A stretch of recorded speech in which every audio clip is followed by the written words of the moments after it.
झलक तेरा हिलदा रहिंदा है, जुल्फां जद तेरी उड़दी है, चैन साडे दिल दा नचदा है, तेरे नखरे ये सहंदा है, झलक तेरा हिलदा रहिंदा। आर्मी नॉइस को इग्नोर करना। चलिए स्टोरी स्टार्ट करते हैं। तभी आर्यन अचानक से होश में आते हुए कहता है, नहीं नहीं, मुझे दिखाई प्लस सुनाई दोनों अच्छे से देता है। वह मैं आपसे गलती से टकरा गया था, उसके लिए सॉरी, मेरा ध्यान कहीं और था। तभी उस लड़की का फ़ोन बजता है। वह अपना फ़ोन उठाकर आगे की तरफ बढ़ते हुए कहती है, हाँ माँ बोलिए। उधर से एक औरत की आवाज़ आती है, जिन बेटा, मैं ना आज नानी के घर जा रही हूँ, उनकी तबीयत थोड़ी ख़राब है, तो तू टाइम से घर आ जाना, ठीक है। जिमिन भी मेरे साथ जा रही है। ठीक है माँ, आप टेंशन फ्री होकर जाइए, मैं समय से घर आ जाऊँगी। यह और कोई नहीं, हमारे ताई की बेस्ट फ्रेंड जिन गुप्ता थी, जिन्होंने आर्यन को अभी अभी बहुत सुनाया था।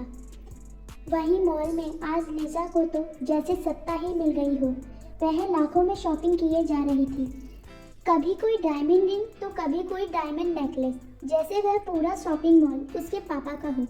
लिजा काउंटर के पास जाकर उन सारे शॉपिंग हुए सामान को रखकर कहती है, सारे पैक कर दो। उस काउंटर पर बैठी महिला कहती है, ठीक है मैम। फिर थोड़ी ही देर बाद वह महिला लिजा को बिल देते हुए कहती है, मैम आपने कुल 15 लाख का शॉपिंग किया है। लिजा एक मुस्कान के साथ कहती है, बस 15 लाख का? ओह माय गॉड, तुम इन सब सामान को यहीं रखो, मैं अभी आती हूँ, मुझे और कुछ भी लेना है।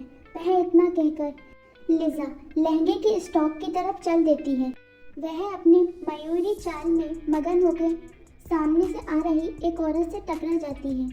वह औरत जैसे ही गिरने वाली होती है, पीछे से आ रही एक लड़की उसको थामते हुए कहती है, तुम्हें दिखाई नहीं देता लड़की, ऐसे कोई भला चलता है क्या? अगर इनको ज़्यादा लग जाती तो?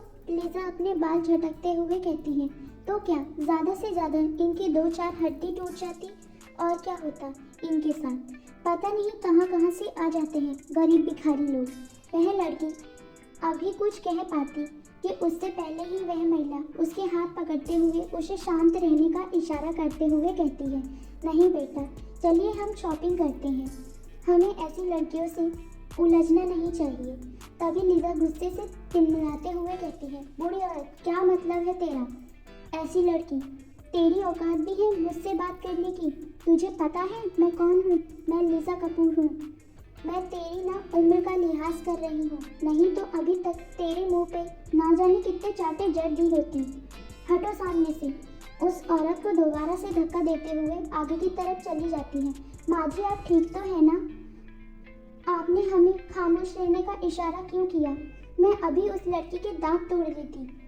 अरे जाने दे नाताई बेटा, वह एक बिगड़ी हुई बाप की बिगड़ी हुई औलाद है, और हम ऐसी लड़कियों से ज़्यादा मुंह नहीं लगते हैं। चलिए हम लोग टाइम वेस्ट किए बगैर अच्छे से शॉपिंग करते हैं। रोजी ताई की तरफ देखते हुए कहती है, ठीक है माँ, चलिए। पर आप ठीक तो है ना? ताई एक बार फिर से चिंतित होते हुए रोजी से पूछती है। हाँ ताई बेटा, मैं ठीक हूँ, आप टेंशन नहीं लीजिए। ताई बेटा, यह लहंगा कैसा है? रोजी बेबी पिंक कलर का लहंगा अपने हाथ में लिए ताई की तरफ दिखाते हुए पूछती है। यह तो बहुत प्यारा लग रहा है माँ। ताई लहंगा को छूते हुए कहती है, तो फिर ठीक है, यह ले और जा ट्रायल लुक करके आ। तब तक मैं अपने लिए कोई अच्छी सी साड़ी देख लेती हूँ। रोजी ताई के हाथ में वह लहंगा देते हुए कहती है। ताई मुस्कुराते हुए वह लहंगा लेकर ट्रायल रूम की तरफ चली जाती है।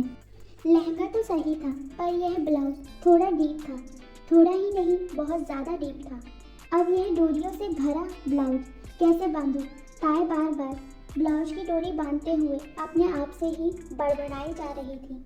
वह अभी अपने ब्लाउज की डोरी बांध ही रही थी कि तभी उसे अपनी कमर पर किसी के हाथ का स्पर्श महसूस होता है।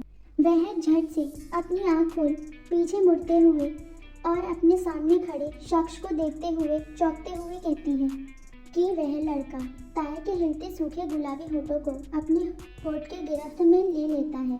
ताए का बार बार उस लड़के को धक्का दिए जा रही थी, पर वह उससे 1 इंच भी नहीं हिल रहा था, बल्कि वह लड़का ताए को और डीपली किस करने लगा था। जब ताए को सांस लेने में दिक्कत होने लगी, तब जाकर वह लड़का ताए को होठों को अपने होठों से आज़ाद कर देता है। तो तुम घटिया आदमी, जाहिल आदमी, यह सब क्या था? ताए उस लड़के को पीछे की तरफ धक्का देते हुए कहती है। वह लड़का ताए को कमर से पकड़ते हुए कहता है, फिर से करके बताऊं क्या बीबी कि यह सब क्या था? जंगू, छोड़ो मुझे। और तुम इस ट्रायल रूम में कैसे आई? यहाँ तो लेडीज रूम है ना, तो फिर कैसे?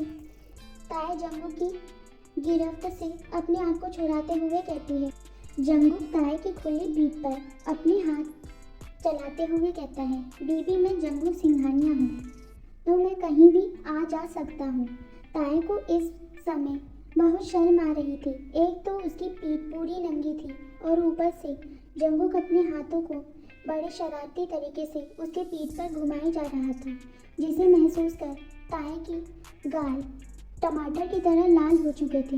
वह जंगू को अपने से दूर धक्का देते हुए दीवार में चिपकते हुए कहती है, तुम अभी के अभी इस रूम से निकलो, मैंने अच्छे से कपड़े नहीं पहने हैं। जंगू की एक शरारती मुस्कान लिए ताए की तरफ बढ़ते हुए कहता है, लाओ मैं पहना देता हूँ, और अपनी एक आंख वीक कर देता है। तुम बेशरम आदमी, मेरे पास खुद के हाथ हैं, मैं अपने कपड़े खुद पहन सकती हूँ, समझी?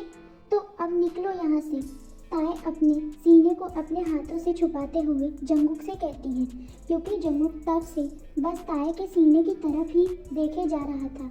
वह फौरन ताए के पास जाकर उसके दोनों हाथों को अपने एक हाथ से पकड़ते हुए ऊपर दीवार में चिपकाते हुए ताए के होठों पे अपने होठ रख देता है और किस करने लगता है। ताए बस बिन पानी की मछली की तरह जंगू की बाहों में के घेरों में छटपटा के रह जाती है।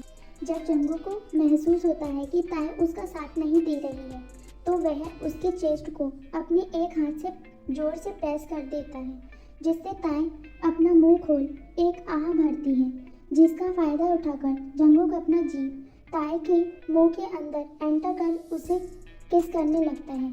अब वह ताए को बहुत ही डीपली और फ्रेंच किस के साथ साथ उसके चेस्ट को भी प्रेस कर रहा था। जब ताए उसकी बाहों में कसपसाना छोड़ शांत हो जाती है, तब जंगू को एहसास होता है कि अब ताए को सांस लेने में दिक्कत हो रही है। वह फौरन ताए को किस करना छोड़ उसे अपने सीने से लगाते हुए कहता है, क्या बीवी, एक किस करने में ही तुम्हारा यह हाल हो जाता है, तो आगे कैसे कंटिन्यू करोगी? वैसे तुम काफ़ी हॉट के साथ साथ काफ़ी टेस्टी भी हो।